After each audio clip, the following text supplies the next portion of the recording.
Conducting a Wi-Fi survey is more than just tapping on the screen. Knowing a few of the Wi-Fi site survey best practices will help ensure you're successful when using NetAlly's AirMapper. Let's take a look at a few things you can do to get the best survey data.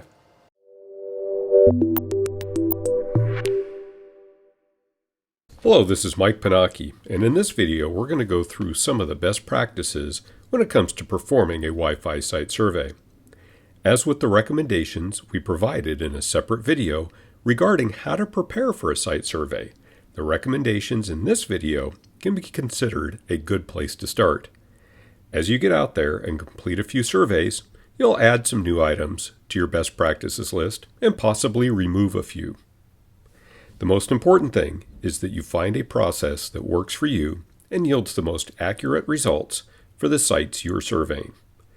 Above all, safety is most important. When you're conducting a Wi-Fi site survey, you'll be looking down at the AirCheck G2 or the Etherscope NXG screen a lot. Whether you're in an empty building or a fully operational warehouse, it's important to be aware of your surroundings all the time. Be careful not to step into aisleways without looking both ways. Nothing ruins a day more than getting clipped by a forklift that cannot see you. Fully understand the safety requirements of the facility where you're conducting the site survey. You may be required to wear personal protective equipment such as safety glasses, ear protection, a hard hat, and a reflective vest. All of this equipment is for your protection. When it comes to measuring RF signals, it is important that the AirCheck G2 wireless tester or the Etherscope NXG Portable Network Expert be positioned in about the same location as a phone, tablet, barcode reader, or any other device that will be using the Wi-Fi network. After all, you want to make sure you measure network performance from the same perspective as the client devices that will be using the network. Do not carry your tool down by your side or in a backpack. Doing so will not provide an accurate representation of how production devices will see the Wi-Fi network. In office spaces, go into conference rooms, offices, lobbies, and break rooms. As I've discussed in the preparation video, if you can't get into a room, you can survey it later and merge that survey with the previous one. Remember to be courteous and knock before entering closed offices and conference rooms. Another important thing to keep in mind is where to walk. While walking down a hallway, it's best to walk down the center. Meanwhile, when you enter a room, take measurements from around the edges of the room, not just down the center of the room. This will provide the most accurate information for the Wi-Fi performance in that room. Also, if you're in an area where there are cubicles, be sure to walk down each of the rows. This will allow you to take into account how each cubicle affects how the signal propagates. When performing a site survey in a warehouse, walk down the rows between the pallet racks and all the way around obstacles. This will help ensure that if there's any dead spots, you identify them. Besides knowing where to walk, you will also need to know where to best collect the data. For example, during the survey, you'll be tapping on the floor plan to indicate where you're physically at in the facility. The best practice for taking a measurement is to walk to the beginning location and tap Start. Then wait between 5 and 10 seconds before tapping the screen.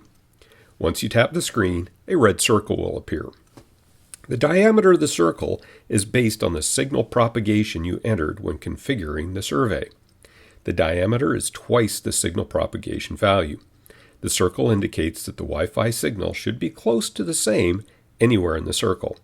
If it is common for the facility to have spaces between obstructions smaller than your chosen signal propagation value, you may want to rethink your decision and opt for a smaller radius, meaning more samples, resulting in a more accurate survey. After a second or two, the circle will turn green. You can now move to the edge of that circle. Once you get there, wait 5 to 10 seconds and tap the screen again. When the circle turns green, move to the edge of the circle and repeat the process until you've completed the survey of the facility. Another thing to keep in mind while collecting data is that you should tap the screen each time you change direction. If you're about to walk down a row of cubicles, tap the screen before you turn to walk down the row. When you reach the end of the row, tap the screen again before you go back to where you came. Then tap the screen one more time when you turn to go to the next row of cubicles. This will provide a nice clean survey path on the heat map once you upload it to Link Live, and will help prove that the entire site was surveyed. These are just a few of the best practices to follow when conducting a Wi-Fi site survey. Safety is first, then focus on collecting accurate readings throughout the facility. The end goal is to collect as much data as possible, and thus have a floor plan full of overlapping circles with no gaps in between.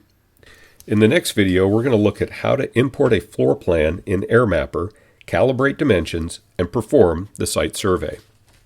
Thank you for taking the time to watch this video, and be sure to check out our other videos on using AirMapper to perform Wi-Fi site surveys.